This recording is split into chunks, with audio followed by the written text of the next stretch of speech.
How to fix Facebook no internet connection.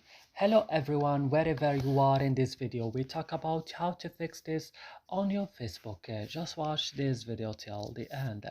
So first guys, you have to go and open the settings of your phone. After this, go directly to open apps option. Here on apps option guys, you have to search now for Facebook. Open then Facebook like this, scroll down now and click on storage.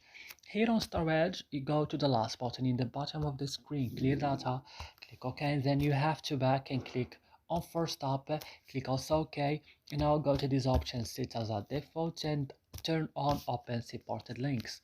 And that's it. I hope this video is helpful for you. Don't forget to like, subscribe in our channel and see you in another video.